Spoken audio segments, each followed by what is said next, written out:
আসসালামু আলাইকুম ভিউয়ার। আজ 23শে এপ্রিল 2024। আপনারা দেখছেন আন্তর্জাতিক প্যাসেঞ্জার টার্মিনাল সারসাল্লাসর।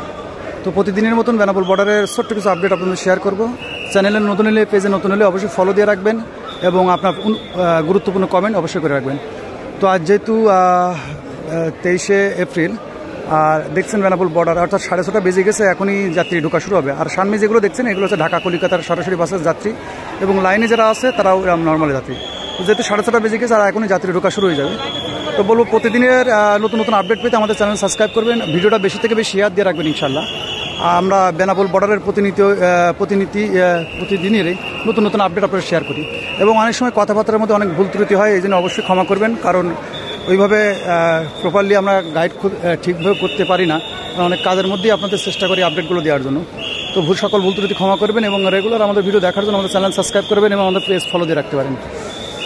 তো অনেকে জানতে চান বেনাপোল বর্ডারের ভিড় কেমন আছে। তো যেহেতু আজকে মঙ্গলবার আর বেনাপোল বর্ডারের ভিড় সকাল টাইমটা মোটামুটি আলহামদুলিল্লাহ আছে, অনেকটাই আছে, কম না অনেকটা আছে। ইন্ডিয়াতে যাওয়ার ভিড়টাই সকাল টাইমটা দেখা যায়, সারাদিন কিন্তু ফাঁকা। আর ইন্ডিয়ার থেকে ফেরার ভিড়টাও কিন্তু অনেকটা কমে গেছে। কিন্তু লক্ষ্য করেন ইন্ডিয়ার থেকে আসার ভিড়টাও কিন্তু অনেকটা কমে গেছে।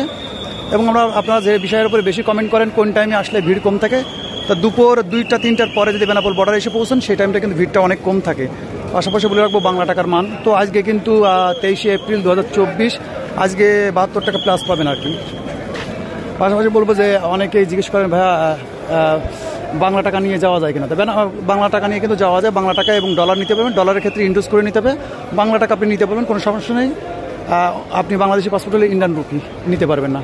পাশাপাশি এখন অনেকেই জিজ্ঞেস করে ভাই ভ্যাকসিন সার্টিফিকেট লাগে কিনা। না, ভ্যাকসিন সার্টিফিকেট লাগে না। এবং বলবো ভ্রমণ ট্যাক্স 1000 টাকা, ল্যান্ডপোর্ট ট্যাক্স আছে যেটা 54 টাকা সামথিং। তো এগুলো অবশ্যই এখন আপনি চাইলে সোনালী ব্যাংকে দিতে পারেন, আপনি নিজে অনলাইনেও দিতে পারেন। তো মোটামুটি এখন বলতে পারেন বেনাপোল বর্ডারে কিন্তু ভিড় নাই, শুধু সকাল টাইমটা কিছু ভিড় দেখা যায়, সারাদিনই মোটামুটি আলহামদুলিল্লাহ ফাঁকাই থাকে। তো পাশাপাশি বলে রাখবো যদি লক্ষ্য করেন আজকেও কিন্তু ঢাকা কলিকাতা সরাসরি বাস 3টা, অর্থাৎ 3টা সার্ভিস আছে। যে যাত্রীগুলো ঢুকতেছে এগুলো সরাসরি ঢাকা কলিকাতার বাস যাত্রী। এই যাত্রীগুলো ল্যান্ডপোর্টের মধ্যে ঢোকার পরপরই কিন্তু নর্মাল লাইন শুরু হয়ে যাবে আর কি। তো অনেকে জানতে চায় যে ভিড় বাদে কীভাবে, তাই ডাইরেক্ট সরাসরি যারা ঢাকা কলিকাতা সোয়ার্দ এবং NR Shyamoli, royal coach, green লাইনের যে সার্ভিসগুলো আছে এখানেও মোটামুটি এইভাবে আলাদা করে ঢুকাই দেওয়া হয়। তারপরে নর্মাল লাইন টার্ন শুরু করবে। আর বেনাপোল বর্ডার কিন্তু ওপেনিং টাইম এভরিডে সকাল 6:30 এবং ক্লোজিং টাইম সন্ধ্যা 6:30। অনেকে জিজ্ঞেস করে যে ভাই বেনাপোল বর্ডার বন্ধ থাকে কিনা। বেনাপোল বর্ডার কোনো বিশেষ দিনের জন্য বন্ধ থাকে না, মনে রাখবেন। অনেকেই মনে করে যে বেনাপোল বর্ডার কোনো বিশেষ দিনের জন্য বন্ধ থাকে। বেনাপোল বর্ডার কোনো বিশেষ দিনের জন্য অফ থাকে না। এভরিডে সকাল 6:30 থেকে সন্ধ্যে 6:30। মোটামুটি বলতে পারেন যে সকাল টাইম মর্নিং টাইমটাই একটু ভিড়, সারাদিনই মোটামুটি ফাঁকাই থাকে। এবং বলে রাখবো বেনাপোল বর্ডারে আরও নতুন আপডেট পেতে আমাদের চ্যানেল ফলো দিয়ে রাখবেন, যেখানে আমরা রেগুলারভাবে আপনাদের আপডেট আপনাদের মধ্যে শেয়ার করি।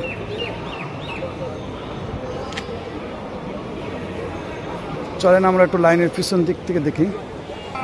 এর পাশাপাশি আরও ছোটো কিছু আপডেট শেয়ার করবো। অনেকে বলে ভাই আমার ভিসায় আর 4 দিন কিংবা 3 দিন কিংবা 5 দিন সময় আছে, আমি কি ইন্ডিয়ায় ঢুকতে পারবো কিনা। অবশ্যই ঢুকতে পারেন, সেক্ষেত্রে কোনো প্রবলেম নেই। 3 দিন 4 দিন ডেট থাকলেও আপনি ঢুকতে পারবেন। অনেকে বলে 6 মাসের ভিসাতে কয়বার যাওয়া উত্তম।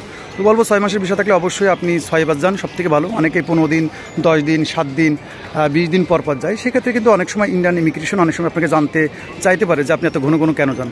তো সেক্ষেত্রে কিন্তু আপনাকে আমি বলবো যে মাসে যদি একবার যান সেক্ষেত্রে আপনার অনেক সময় কৈফিয়ত করা লাগবে না এবং ভিসা পাতেও ইজি হয় আর কি। তবে আজকে কিন্তু মেন রোড ক্রস করে গ্রামের ভিতরে সামথিং গেছিলো আর কি। অনেকে বলবেন ভিড় কম না বেশি, হয়তো অবশ্যই আজকে যারা জার্নি করছেন সে বিষয়ে জানবেন। মোটামুটি এখন কিন্তু বেনাপোল বর্ডারে ইন্ডিয়াতে যাওয়া এবং আসার ভিড় দুইটাই কিন্তু অনেক পরিমাণ কমে গেছে। যদি লক্ষ্য করেন আমাদের প্রতিনিয়ত ভিডিও যেগুলো রিলস আকারে, লং ভিডিও আকারে দেওয়ার চেষ্টা করি, তো আপাতত কিন্তু বেনাপোল বর্ডারে আসা যাওয়ার ভিড়টা অনেক কমে গেছে। সকাল টাইমটা একটু দেখা যায়। ইন্ডিয়ার থেকে অনেকেই বলে যে ভাই ইন্ডিয়াতে কখন ফিরলে ভিড় কম থাকে। এটা এক্স্যাক্টলি বলা যাবে না, এটা সম্ভব না। কারণ অনেক সময় ওখান থেকে অনেক ভিড় হয়ে যায়, যাত্রীর চাপ থেকে যাত্রী হয়ে যায়। সেক্ষেত্রে ইন্ডিয়ার থেকে আসার ভিড় এক্স্যাক্টলি টাইমটা বলা যায়। কিন্তু বেনাপোল থেকে যদি আপনি বাংলাদেশ থেকে ইন্ডিয়ায় যান সেক্ষেত্রে কিন্তু ভিড়ের টাইমটা বলা যায় যে ফার্স্ট মর্নিংয়ে একটু ভিড় থাকে, কিন্তু 2টা-2:30টার পর থেকে কিন্তু ভিড় থাকে না। এবং বেনাপোল বর্ডার বলে রাখবো, বেনাপোল বর্ডারের যে কোনো নতুন আপডেট পেতে আমাদের ফেসবুক পেজ ফলো দিয়ে রাখতে পারেন, ইউটিউব চ্যানেল সাবস্ক্রাইব করে রাখতে পারেন, যেখানে আমরা প্রতিনিয়তই নতুন নতুন আপডেট, বেনাপোল বর্ডারের নতুন নতুন আপডেট আপনাদের শেয়ার করি ছোটোখাটো। তো এটা কিন্তু লাইনের শেষ, অর্থাৎ এটা হচ্ছে মেন রোডের শেষ, গ্রামের ভিতরে সামথিং গেছে, অর্থাৎ যাত্রীর পরিমাণ এত বেশি না, একটু ফাস্টার হলে কিন্তু এত চাপ হয় না আর কি। তো আশা করি আমাদের ভিডিও আপনাদের ভালো লাগলে অবশ্যই ভিডিওটা বেশি থেকে বেশি শেয়ার করে দেবেন, লাইক কমেন্ট করে রাখবেন ইনশাল্লাহ, যাতে করে আপনাদের লাইক কমেন্ট এবং আপনাদের ভালোবাসার সাপোর্টে আমি আপনাদের আরও হেল্পফুল কিংবা আরও ইনফরমেশনফুল আপডেট আপনাদের শেয়ার করতে পারি। ততক্ষণ ভালো থাকবেন এবং নিজের খেয়াল রাখবেন। আল্লাহ হাফেজ।